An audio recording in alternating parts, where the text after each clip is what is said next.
کا بنیادی مقصد رضا الہی کا حصول ہے۔ حج کا دوسرا مقصد جس کے لیے حج کیا جاتا ہے، ہمیں ہمارے ماضی سے جوڑا گیا ہے۔ دیکھیے، حج کے جتنے بھی مناسک ہیں، اراکین ہیں، اور جو بھی حج کے امور ہیں، ان کو دیکھیے، اس کا تعلق ماضی سے ہے۔ کعبۃ اللہ کی حاضری سے لے کر کے احرام سے شروع ہو کر کے آپ طواف زیارت تک جتنے بھی امور حج دیکھ لیں، یہ ہمارے اسلاف کی یادگاریں ہیں۔ تو یہ ماضی سے ہمیں جوڑا جا رہا ہے۔ اب کعبۃ اللہ کے طواف اور دیگر معاملات دیکھ لیجیے، حجر اسود کی تقبیل دیکھ لیجیے، اس کا استلام دیکھ لیجیے۔ ہر چکر میں چوم سکتے ہو تو چومو، نہیں چوم سکتے تو کم از کم استلام تو آپ کو ضرور کرنا ہوگا۔ اب اس کو چوما جاتا ہے عقیدت اور محبت کے ساتھ، جبکہ پتھروں سے دور ہٹایا گیا اور اس پتھر کو چوما جا رہا ہے۔ یہ راز حضرت عمر نے کھولا۔ طواف کرتے ہوئے رکے، حجر اسود کو چوما اور پھر کہا، اے حجر اسود، میں تجھے کبھی نہ چومتا اگر میرے رسول نے نہ چوما ہوتا۔ کسی نے کہا، یہ سمندر پار سے آئے ہوئے لوگ بڑے دیوانے ہیں، ایک بار چوم لیا تو جان چھوڑ دیں، یہ بار بار چومے جا رہے ہیں۔ تو میں نے کہا، صاحب، یہ پتھر نہیں چوم رہے، یہ کسی کے ہونٹوں کا نشان ڈھونڈ رہے ہیں۔ ایک جگہ سے چوما، خیال پڑتا ہے حضور نے ادھر سے نہ چوما ہو، پھر وہاں سے چوما، خیال آتا ہے حضور کے ہونٹ ادھر نہ لگے ہوں۔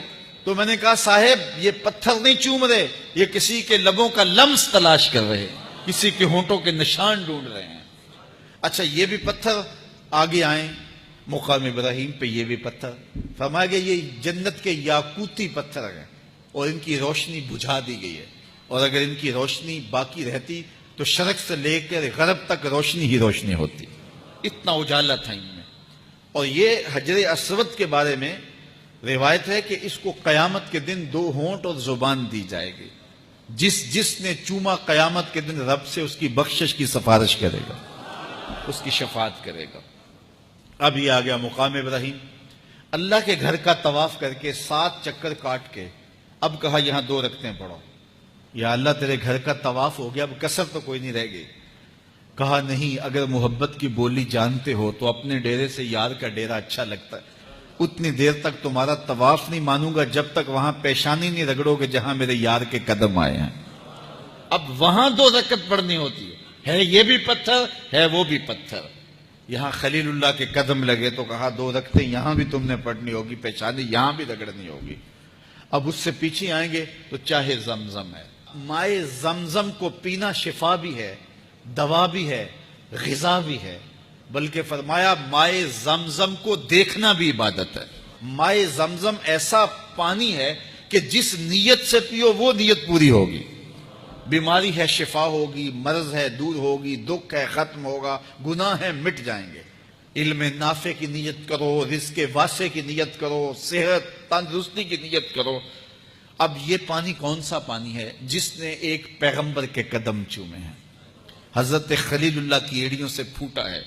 اچھا، ہر پانی بیٹھ کے پئیں، لیکن اس پانی کا پروٹوکول ہے، اعزاز ہے کہ اس کو کھڑے ہو کے پئیں۔ تو یہ بھی ایک نسبت تھی جس کا احترام اور ماضی سے جوڑنے کا ہمیں اہتمام کیا گیا۔ اب آگے چلے جائیے، صفا و مروہ، یہ بھی یادداشتیں حضرت حاجرہ بھاگی ہیں نا، دوڑی ہیں یہاں، تو اللہ نے اس یادگار کو قائم کر دیا۔ پورا حج دیکھ لیں، آپ کو ایسا ہی ملے گا، پورا حج ایسا ملے گا۔ اب صفا سے مروہ، مروہ سے صفا، صفا سے مروہ، بچے بھی دوڑ رہے ہیں، بوڑھے بھی دوڑ رہے ہیں، جوان بھی دوڑ رہے ہیں۔ سیدہ حاجرہ تو پانی کے لیے دوڑی تھی، حاجی کی بغل میں پانی کی بوتل ہوتی ہے، پھر بھی دوڑ رہا ہے، جگہ جگہ پانی کے کولر نصب ہیں، پھر بھی دوڑ رہا ہے۔ مالک، کیا رنگ ہیں تیری قدرتوں کے! یہ دوڑنا بھی کوئی عبادت ہے؟ نہ انہوں نے دوڑ کے کچھ حاصل کرنا ہے، نہ دوڑ کے کوئی چیز لینے جا رہے ہیں۔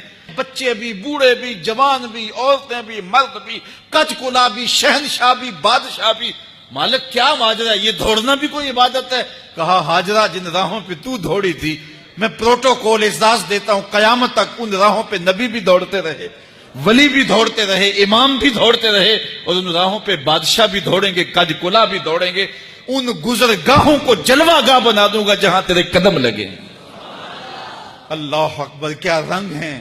تو وہاں ایک دوڑ لگی ہوئی ہے۔ تو یہ اس ماضی سے ہمیں جوڑا جا رہا ہے۔ اب احرام دیکھ لیجئے، یہ لباس بھی یادگار ہے۔ وقوف عرفہ دیکھ لیجئے، یہ حضرت آدم اور حضرت حوا کی ملاقات کا مقام ہے۔ کہا یہاں تمہارے باپ کی توبہ قبول ہوئی تھی، تم بھی یہاں کھڑے ہو کے رب سے لمبی دعائیں مانگو، جو دعائیں مانگو وہ دعائیں مستجاب ہوتی ہیں۔ اب رمی جمار یہ بھی ادا ہے کہ کنکر مارنے، اب ان نشانات پہ جہاں شیطان ورغلانے کے لیے آیا تھا، قیامت تک کہا کہ اس خلیل کی ادا کو بھی ادا کرنا ہے، ہاجرہ کی ادا کو بھی ادا کرنا ہے، اسماعیل کی ادا کو بھی ادا کرنا ہے۔ حج کا ایک ایک رکن دیکھو، قربانی دیکھو، قربانی بھی یادگار ہے حضرت اسماعیل حضرت ابراہیم علیہ السلام کی۔ تو یہ سارا حج ہمیں ماضی سے جوڑ رہا ہے، ہمارے بزرگوں کی ادائیں ہیں۔